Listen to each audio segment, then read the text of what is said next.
so much for joining us. Just time for a quick recap of the week, and it was actually a somewhat slow one for the Trump White House in that it only saw the fallout of a porn star's 60 Minutes interview, a speech featuring a seemingly ad-libbed reversal of our entire military strategy in Syria, and yet another cabinet-level departure with the firing of VA Secretary David Shulkin. But don't worry about that one, because Trump had a replacement lined up, and he searched everywhere within 12 feet of him to appoint his own White House doctor, who you may recall from his suspiciously ringing endorsement of Trump's health.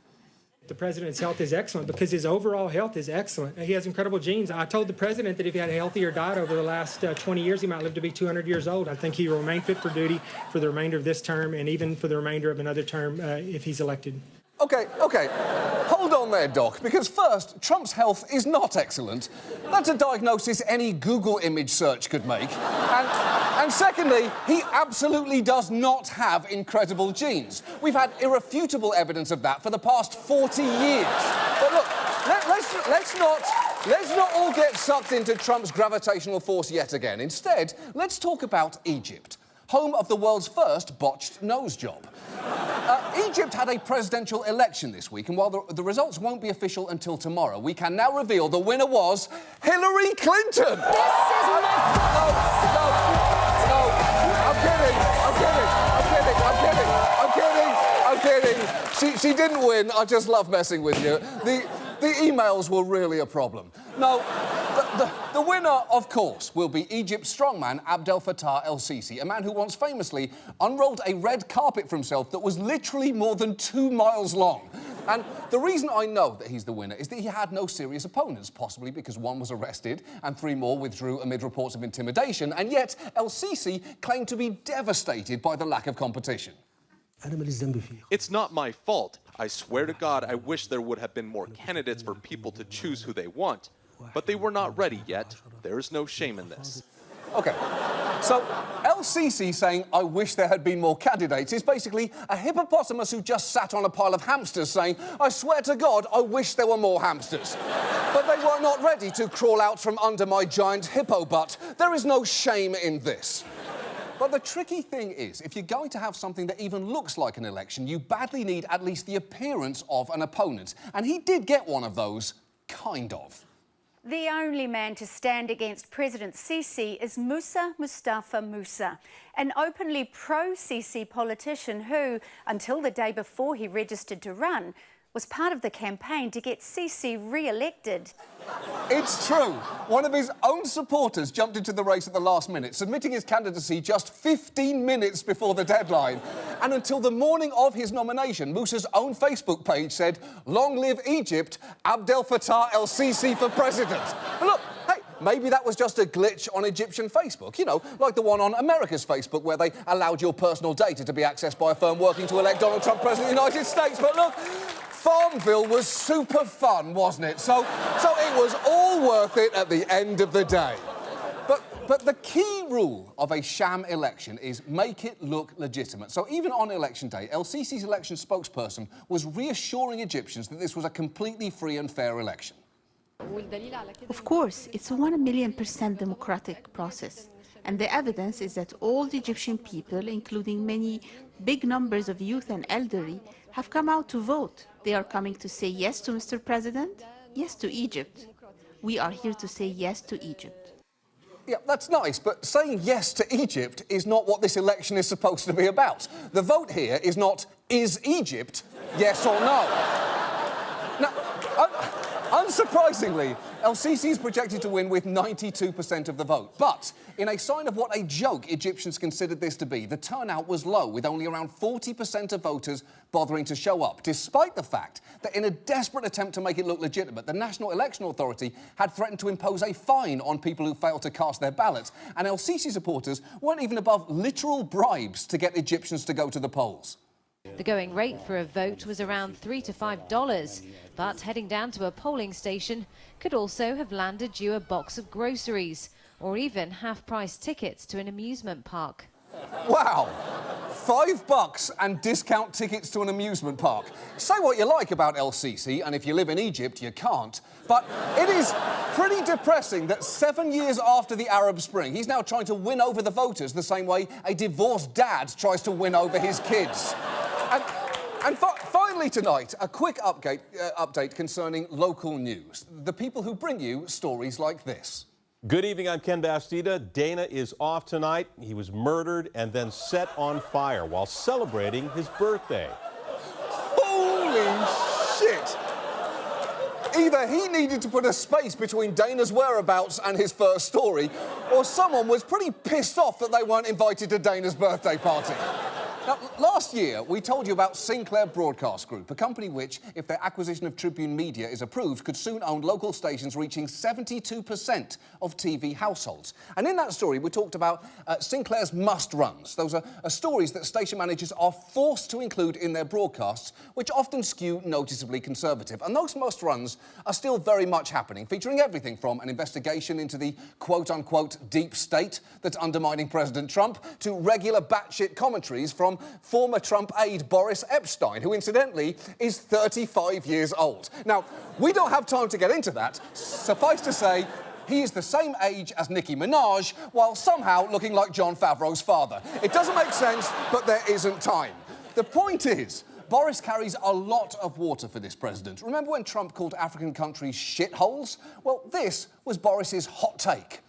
Media outlets such as CNN are cursing up a storm. Not only are the anchors on the networks cursing left and right using the word, it has been written in bold letters across their screens. President Trump said the word once in a private meeting. How is it okay to repeat it and splash it on the screen hundreds of times? I believe that makes no sense. Okay, hold on. First of all, what the fuck was up with that zoom? He's like the dramatic chipmunk of disingenuous bullshit. But second, people were not upset that Trump used a bad word. They were upset that he used his racist brain and mouth. If Trump had called Haiti, El Salvador and Africa fucking dope-ass places from which we should totally welcome a shit ton of motherfucking immigrants, I don't think anyone would have been offended by his vulgarity. But recently, Sinclair took their game to a new level, because a few weeks back, a script leaked for a statement they wanted local anchors to deliver, warning that national media outlets were publishing fake stories, which was echoing one of Trump's favourite talking points, or more commonly, screaming points. And here is just a taste. We are concerned about the troubling trend of irresponsible, one-sided news stories plaguing our country. Unfortunately, some members of the media use their platforms to push their own personal bias and agenda to control exactly what people think. This is extremely dangerous to our democracy.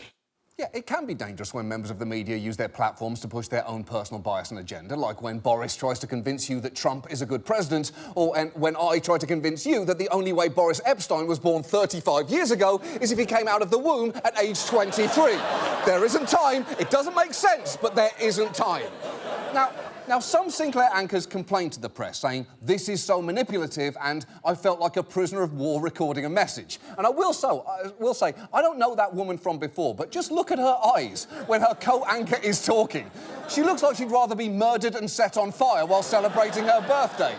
And that statement is creepy enough, but when you see just how many local stations were forced to read it, and you watch them together, as many have been doing online in the last couple of days, you begin to realise the true effect of Sinclair's reach and power. Unfortunately, some members of the media use their platforms to push their own personal bias. To push their own personal bias and agenda to control exactly what people think. This is extremely dangerous to our democracy. Yeah. Nothing says we value independent media like dozens of reporters forced to repeat the same message over and over again like members of a brainwashed cult. I guess what I'm saying here, Sinclair, is that as a news organisation, I believe you make no sense. And now, this. And now, baseball's back. And local news knows exactly what that means.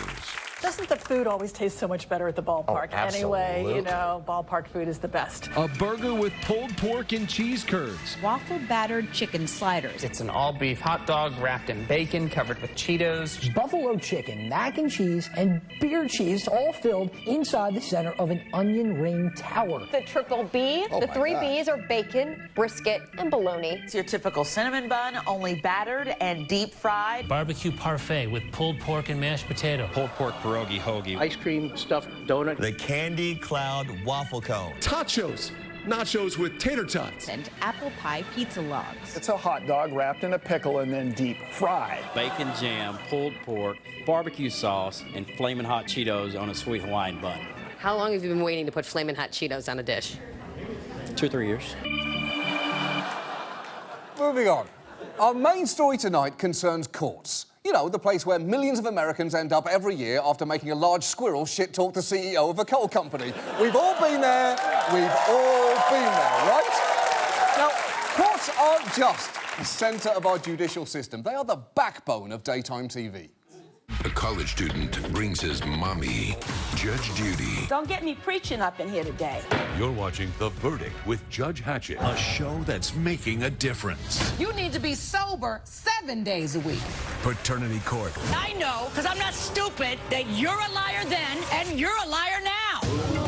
The People's Court. A pack of dogs draw blood. This is a confession. This is a note by the dog. P.S. I've had all my shots. Tot Bench. Now, I know that looks like a fun episode of Tot Bench, but you should know that cute dog actually confessed to murdering 14 people in the Pacific Northwest, so it's not quite as fun as they just made it look. But tonight, we're going to focus on a type of justice that you don't get to watch on TV, and it concerns immigration courts. They're one of those things that you may not know much about, but are actually hugely important to a significant number of people, like gefilte fish or the insane clown posse. Now, in recent months, you may have seen multiple stories of ICE agents raiding workplaces and hauling people away. And while those stories are horrifying and grab all the attention, the place many of those people end up, immigration courts, are no less troubling. There are around 60 of them all over the country, and hundreds of thousands of people go through them every year, pleading their case against deportation. So they are hugely consequential, and the stakes in these cases can be incredibly high, as one girl awaiting a hearing can attest. What would happen if we sent you home? They're gonna kill me. They're gonna kill me and they're gonna kill my family. That's horrible, because no child should have to worry about whether they're going to be murdered. The biggest thing they should be worrying about are whether they can sit with the cool kids while they eat their Tide Pods, and how they can please Slender Man. And that last one is obviously ridiculous, because remember, kids, Slender Man already loves you just the way you are. So this is a critical, potentially life and death process. Sadly, the system is a complete mess. And don't take that from me. Take that from multiple current and former immigration court judges. I think most people would be incredulous at what really happens in immigration court and what sometimes passes for due process. Our courts today are dysfunctional. In essence, we're doing death penalty cases in a traffic court setting. Death penalty cases in traffic court. That is something we probably shouldn't be doing in a place that we definitely shouldn't be doing it. Like having a cockfight in an emergency room. Or doing coke in a Build-A-Bear workshop. It's a crazy idea, it gets stuck in the bear's hair, it's completely inefficient. So how did this system get so broken? Well, let's start with the fact that a surge in immigration from Central America, ramped up immigration enforcement, and a glacial rate of hiring judges have combined to create a truly massive backlog of cases. More than 617,000 immigration cases are now backlogged.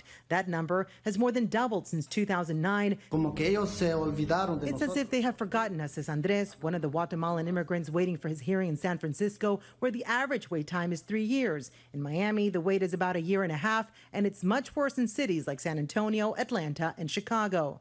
That's true. The estimated wait time in Chicago is 5 years. And if you are stuck in that line, that's not good for your case, because evidence for your claim can become stale and witnesses who could help you can disappear or die. And yet, over 600,000 cases have piled up endlessly, like Bed Bath & Beyond coupons, New Yorker magazines, and DVR'd episodes of Ken Burns' Vietnam documentary. Yeah, I know it's good, but I'm just never in the mood, and I never, ever will be. Ever, ever, ever, ever. But the issues go much deeper than just long wait times. Because while immigration courts have the trappings of a criminal court, you can wind up there from an arrest, you can be detained, awaiting your hearing, and you're arguing against the government, they're actually civil courts. Because this is not a criminal trial. Their only task is deciding whether or not you can stay in the country. That's it. So a lot of things that you might assume someone in these courts would have access to, they don't. And the first big one is this. Unlike criminal court, in immigration court, The federal government is not required to provide lawyers to defendants who cannot afford them.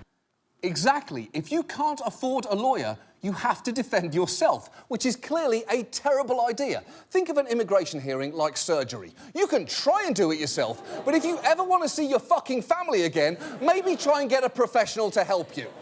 And troublingly, only 37% of immigrants in these courts have counsel, meaning the majority of them are appearing in front of a judge without a lawyer, and some in particular really need one. Many of the undocumented children that walk into the immigration courthouse don't have an attorney and must represent themselves. There's children from 2 years old to 17 years old who are appearing by themselves, who are sitting there without a clue about what's happening. That's just clearly ridiculous, because you cannot let a 2-year-old be unsupervised in court. You can't even let a 2-year-old be unsupervised in a bouncy castle. They're going to come out covered in glitter, holding a broken beer bottle and a dead bird. How did they get them in there? Who knows? The point is, they can't be left alone for a second, and that bird has already been in their mouth. It just has. You have to deal with that reality. And while sending kids into court without representation might seem crazy to you, amazingly, some judges are apparently fine with it. Because when a lawsuit was filed arguing all kids need lawyers, Jack Weil, an assistant chief immigration judge, suggested that's not necessarily the case. I've taught immigration law literally to 3-year-olds and 4-year-olds. It takes a lot of time. It takes a lot of patience. They get it. It's not the most efficient, but it can be done. No, it can't! You can't teach immigration law to a 3-year-old. You can't even explain to a child that age that Elmo isn't his best friend. Elmo's not only a puppet, he's a celebrity. He's never even heard of you. Your relationship is completely asymmetrical. One immigration lawyer actually put Judge Weil's whole 3-year-olds theory to the test in what is perhaps the single greatest mock trial ever recorded. And do you speak English as your native language? Yeah, I like my balloon. I like your balloon too. What is your best language? I play to tie you with fairies, to tie you on the green and teach you on the blue. Where were you born?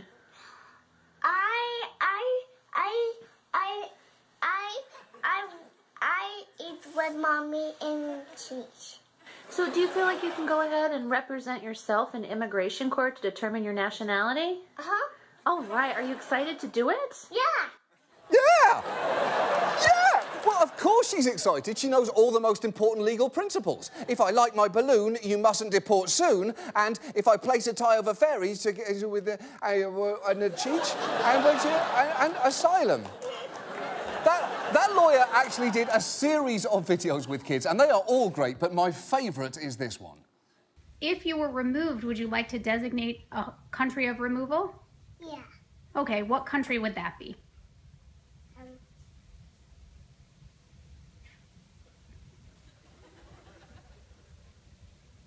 Pizza. Yeah.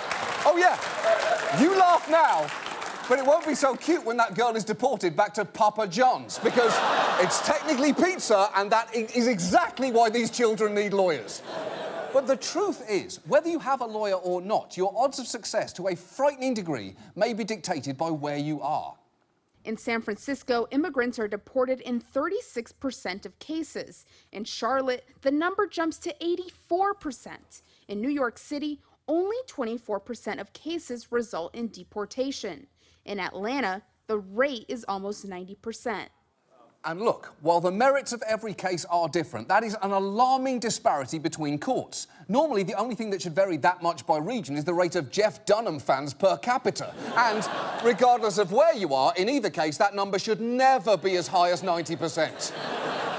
And the final quirk of this system is that immigration courts are not nearly as independent as they should be. Because while you might assume that they'd be part of the judicial branch, immigration courts are actually part of the executive branch. Specifically, they're run by the DOJ, making them subject to shifting political priorities. So, for instance, right now, the boss of all these judges is this man, Jeff Sessions, the only cabinet member allowed to fly as a lap infant on a domestic flight.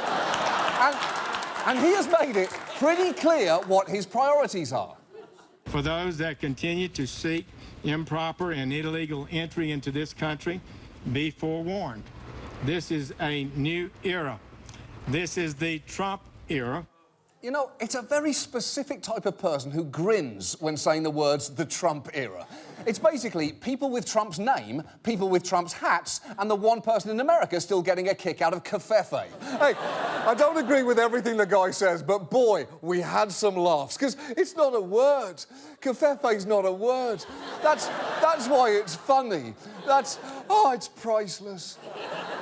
And Sessions, the thing is, Sessions has a weird amount of power over immigration courts. He can refer cases to himself, which basically means stepping in and personally reviewing decisions. He actually picked up a case recently concerning a woman deemed eligible for asylum over a year ago based on domestic violence that she suffered for years under her ex-husband in El Salvador. Now, if he overturns that decision, not only could that woman be deported, but he could also set precedent, making it harder for other domestic violence victims to get asylum. And while Sessions isn't the exact last person I'd want to set precedents on domestic violence, he's pretty near the bottom of that list, right before O.J. Simpson, Johnny Depp and Mr. Peanut. And if you don't know what that last one is referring to, just Google Mr. Peanut domestic violence. Honestly, I have no idea what you'll find, but give it a try, we might all be surprised. The point here is, when you combine all of these factors, backlogged courts, lack of representation, and judges without full independence, you can have cases that don't even seem to resemble justice. For example, a few months ago, The New Yorker told the story of a woman from Honduras who asked them to identify her as Elena. MS-13 killed 2 of her brothers and shot her sister. She fled to America and turned herself in to Border Patrol. Now, DHS said that she didn't qualify for asylum because she couldn't prove credible fear of violence back home. So she appealed, requesting a hearing with an immigration judge. And I'm about to play that hearing for you in its entirety. Seriously, this is the whole thing. I have read what the asylum officer wrote. You told the asylum officer that some gang member became infatuated with you, wanted you to be with him, wanted you to open a bank account so the criminal proceeds from the gang could be placed there, and you refused. Yes. I said no. Did you move to any other city in Honduras before coming to the United States? No. Well, the government of the United States doesn't afford you protection for this type of reason. I affirm the asylum officer's decision. That was it. Did you move? No. Okay, goodbye. And thanks to that hearing, Elena was deported back to Honduras, where she was assaulted at gunpoint by the gang member she had fled because it turned out her fear was pretty fucking credible. Now, we trimmed the parts in that where a translator interprets between her and the judge, but even keeping all of that in, the full hearing lasted 1 minute and 43 seconds. There were only 2 questions. For context, that Tot Bench episode you saw at the start, where the dog had written a confession, was 8 minutes long, and we counted 32 questions, which is absurd. There should have been only 1 question there. How the fuck did that dog write this letter? Case dismissed. And in some cases, deportations do turn out to be a death sentence. Take Constantino Morales, a Mexican police officer who was targeted by a drug cartel. He fled to the US and ended up in immigration court in Nebraska. He couldn't afford an attorney, so he represented himself in court before a judge who opts to deport 84% of the time. Morales lost his case and filmed this message after that decision. I'm being deported. They are deporting me. It was 4 years of fighting. My request was denied, but you have to fight to the end. Don't be scared. No worries. Life goes on. He was deported back to Mexico, and 6 months and 29 days after that decision, he was killed. And that is fucking heartbreaking, obviously. So clearly, this whole system is broken. So the question really is, how can it be fixed? Sessions has said that he wants to hire more judges, which the system does need. But he's also said that he wants the judges to move faster and advocated for increased scrutiny of what he calls fake asylum claims, which does seem like the wrong approach, because immigration courts are a lot like sex. The way to improve them is rarely to say, hey, let's do it a lot faster and meaner, and let's have Jeff Sessions overseeing the whole thing.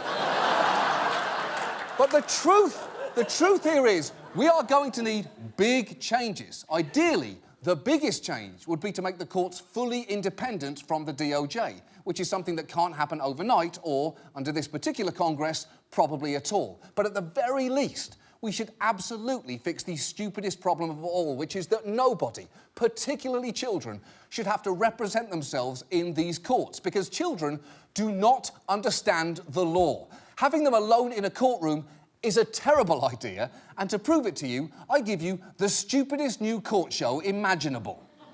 You've seen a lot of courtroom shows, but you've never seen one like this. Order! That's right. In this courtroom, everyone is 3 or 4 years old. My favorite food is mango. Everyone, that is, except the defendant. What the fuck is this? Is this a joke? Nope. This is Tot Bench. And in this week's episode, this arsonist is in the hot seat. You're bad. Bad, bad, bad. Seriously? Bad, bad, bad, bad, bad. Guilty, guilty, guilty, guilty. Object. Just object. Object. Object to you. I'm sex to you. It's object. Not the bat.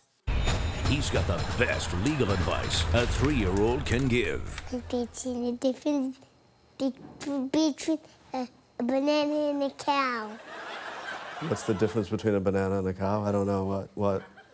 A banana is yellow. Tot Bench has everything. A bailiff, a stenographer. Do you even know my name? David Schwimmer. How do you even know who David Schwimmer is? Hacksaw Ridge. David Schwimmer was not even in Hacksaw Ridge. Okay, the stenographer's leaving now. A courtroom artist. Oh, so there's a sketch artist now? Great. I'm sure she's terrible.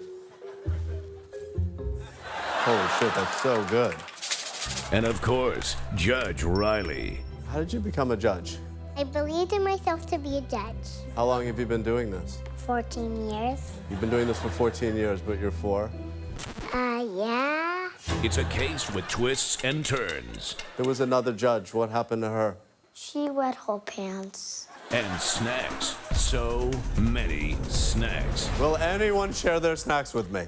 No! You'll even see a lawyer turn on his own client. Will you please just tell them that I didn't burn down the hospital? You burned down the hospital. No, not that I did. Quiet. Yeah, sorry. You did burn down the hospital. No, I didn't burn. You burned down the hospital. You know what? I am guilty, all right? There you go. I'm guilty. God damn this small... Tot Bench. Is it stupid? Sure. But is it any dumber than how America's immigration courts are run? Barely. The judge sentenced me to 1 jillion years. I mean, 1 jillion is not even a number. I mean, this whole... Who threw that? Tot Bench. That's our show. Thank you so much for watching. See you next week. Good night. Do you know what my dog is named? What? Woof Woofy. Woof Woofy? That's your dog's name? That's a good name for a dog. Quiet. Is that true? Yes. Your dog's name is Woof Woofy.